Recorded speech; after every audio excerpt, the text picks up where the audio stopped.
भारत और पाकिस्तान के बीच अब युद्ध विराम लग चुका है, लेकिन बीता हफ्ता भारत के लिए विदेश नीति के लिहाज से काफी अहम था। यह बीता एक हफ्ता दुनिया भर में भारत और भारत के आतंकवाद विरोध की पॉलिसी की कसौटी बना। इस एक हफ्ते में भारत ने एक साथ दो युद्ध लड़े।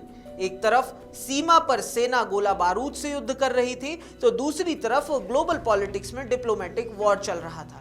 अब जब युद्ध विराम की घोषणा हो ही चुकी है, तो अब इस डिप्लोमेटिक वॉर से भारत को क्या मिला और क्या खोया, इसका आकलन भी भारत की कूटनीति और रणनीति में अहम योगदान देगी। इस एक हफ्ते में भारत को यह साफ हो गया कि पाकिस्तान न केवल चीन के हथियार और लोन पर निर्भर है, बल्कि चीन पाकिस्तान का एक बड़ा सहयोगी बन चुका है।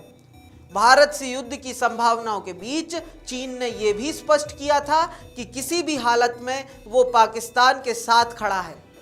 दूसरी तरफ युद्ध काल में तुर्की ने भी पाकिस्तान का खूब साथ निभाया। वहीं युद्ध की आशंका के बीच अमेरिका का रुख भी अपने आप में अलग मायने रखता है।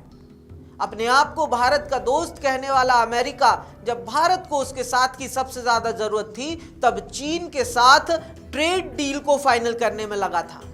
7 मई को ट्रंप ने कहा कि भारत और पाकिस्तान अपने आपसी तनाव को आपस में सुलझा सकते हैं, लेकिन फिर अचानक से मध्यस्थता करने की बात कहते हैं, जिसके महज 2 दिन बाद अमेरिका और चीन ट्रेड डील पर साइन करते हैं।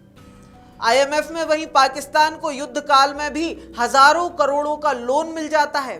IMF के वोटिंग राइट्स के आधार पर अगर अमेरिका चाहता और भारत का साथ देता, तो पाकिस्तान को कभी लोन नहीं मिल सकता था, क्योंकि IMF में अमेरिका के पास लगभग 17% वोटिंग राइट्स हैं और किसी भी प्रस्ताव को पास होने के लिए IMF में 85% वोट चाहिए होता है। यानी यह भी साफ हो गया कि विषम परिस्थितियों में भारत अमेरिका पर भरोसा नहीं कर सकता। हालांकि इजराइल ने ऑपरेशन सिंदूर पर खुलकर भारत का समर्थन किया है। इजरायली राजदूत ने तो यहां तक कहा कि भारत को अपनी आत्मरक्षा का पूरा अधिकार है और आतंकियों को अब यह जान लेना चाहिए कि वो कहीं भी छिप नहीं सकते।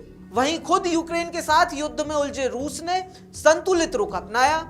यहां तक कि कुछ समय से भारत से खफा चल रहे नेपाल ने भी भारत के आतंकवाद विरोधी कदमों का समर्थन किया। यहां तक कि कभी जो पाकिस्तान का सबसे करीबी दोस्त हुआ करता था सऊदी अरेबिया, वो भी भारत के आतंकवाद विरोधी नीतियों के साथ इस युद्ध काल में खड़ा हुआ नजर आया।